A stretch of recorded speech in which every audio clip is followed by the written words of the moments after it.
ನಮಸ್ಕಾರ. ಈ ಮಂಡಿ ನೋವು ಅಥವಾ ನಮ್ಮ ಜಾಯಿಂಟ್ ಪೇನ್ ಅಂತ ನಾವು ಬಂದಾಗ ತುಂಬ ಜನ ಏನು ಹೇಳ್ತಾರೆ ಅಂತಂದರೆ ನಾನು ತೂಕದಿಂದಾಗಿ ಬರ್ತಾ ಇರೋಂಥದ್ದು ಅಂತ.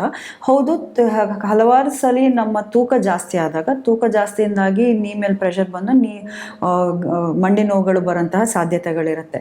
ಸೊ ಇಂಥ ಸಂದರ್ಭದಲ್ಲಿ ನಾವು ಹೇಳ್ತೀವಿ ತೂಕ ಕಮ್ಮಿ ಮಾಡಿಕೊಂಡ್ರೆ ಮಂಡಿ ನೋವು ಕಮ್ಮಿ ಆಗುತ್ತೆ ಅಂತ ಡಾಕ್ಟರ್ಸ್ಗಳು ಯಾವಾಗಲೂ ಹೇಳ್ತಿರ್ತಾರೆ.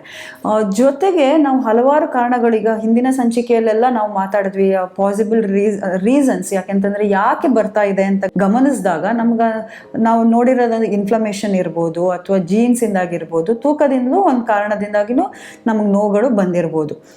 ಇಲ್ಲಿ ನಾವು ಇನ್ನೊಂದು ಗಮನಿಸಬೇಕಾಗಿರೋದು ಏನು ಅಂತಂದರೆ, ನಾವು ನ್ಯೂಟ್ರಿಯೆಂಟ್ಸ್ ಅಂದರೆ ಯಾವ್ಯಾವ ನ್ಯೂಟ್ರಿಯೆಂಟ್ಸಿಂದಾಗಿನೂ ನಮಗೆ ನೋವುಗಳು ಬರೋಕ್ಕೆ ಸಾಧ್ಯ ಇದೆ. ಅಂದರೆ ಕಮ್ಮಿ ಆದಾಗ ಡೆಫಿಷಿಯನ್ಸಿ ಇದ್ದಾಗ್ಲೂ ನಮಗೆ ನೋವು ಬರೋ ಸಾಧ್ಯತೆ ಇದೆ.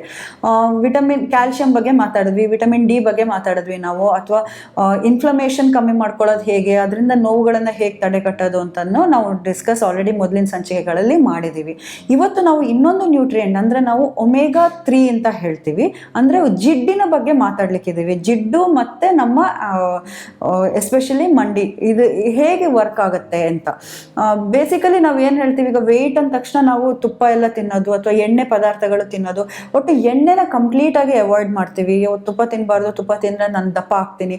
ಹೀಗೆ ನಮ್ಮ ದೇಹಕ್ಕೆ ಬೇಕಾಗುವ ಜಿಡ್ಡಿನ ಅಂಶ ನಾವು ಕಂಪ್ಲೀಟಾಗಿ ಜಿಡ್ಡಿಂದ ಒಂಥರ ಆಯಿಲ್ ಫ್ರೀ ಲೈಫ್ ಅಥವಾ ಫ್ಯಾಟ್ ಫ್ರೀ ಆಗಿರ್ತೀನಿ, ನಾನು ಏನೋ ಜಿಡ್ಡಿನ ಪದಾರ್ಥ ತಿನ್ನೋದೇ ಇಲ್ಲ, ಅಥವಾ ತುಪ್ಪ ತಿನ್ನಲ್ಲ ಯಾಕೆಂತಂದರೆ ನಾನು ದಪ್ಪ ಆಗ್ತೀನಿ.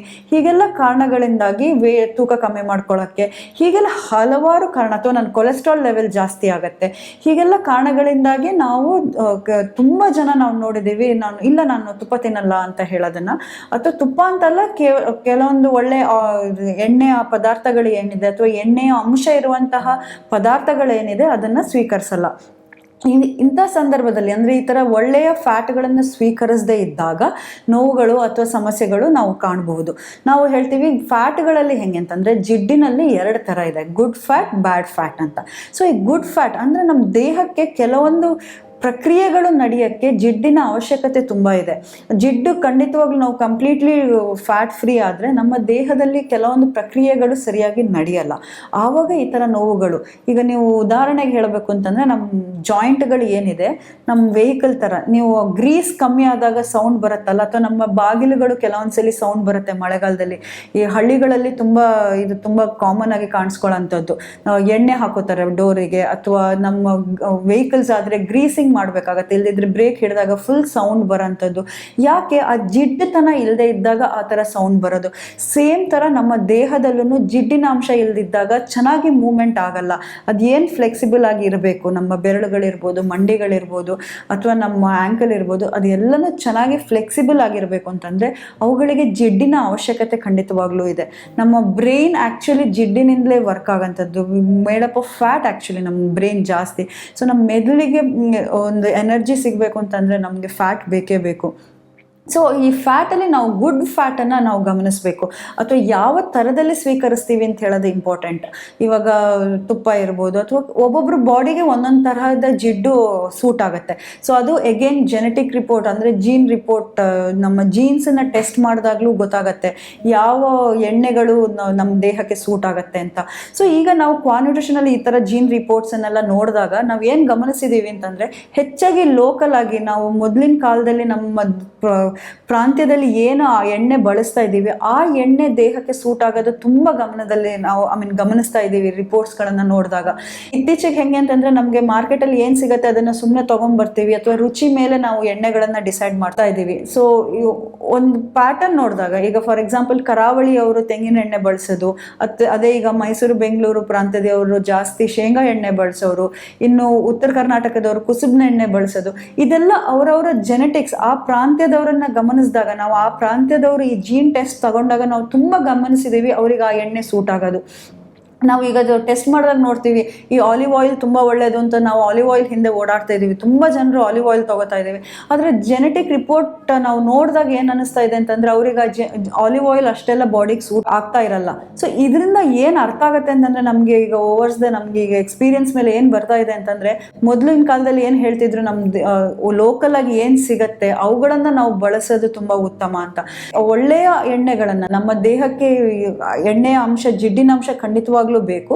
ಸೊ ಇಂತಹ ಒಳ್ಳೆಯ ಅಂಶದ ಎಣ್ಣೆಗಳನ್ನು ಸ್ವೀಕರಿಸಿದಾಗ ನಮಗೆ ಒಳ್ಳೆಯ ಜಾಯಿಂಟ್ ಹೆಲ್ತ್ ಅಥವಾ ಫ್ಲೆಕ್ಸಿಬಿಲಿಟಿ ಎಲ್ಲನೂ ನಾವು ಕಾಪಾಡ್ಕೊಳ್ಳೋಕ್ಕೆ ಸಾಧ್ಯ ಇದೆ. ಸೊ ಇಲ್ಲಿ ಏನಾಗುತ್ತೆ, ನಾವು ಗಮನಿಸಬೇಕಾಗಿರೋದು, ಈ ಎಣ್ಣೆಯಲ್ಲಿ ನಾನು ಹೇಳಿದ್ನಲ್ಲ ಗುಡ್ ಆ್ಯಂಡ್ ಬ್ಯಾಡ್ ಅಂತ ಇರುತ್ತೆ ಅಂತ.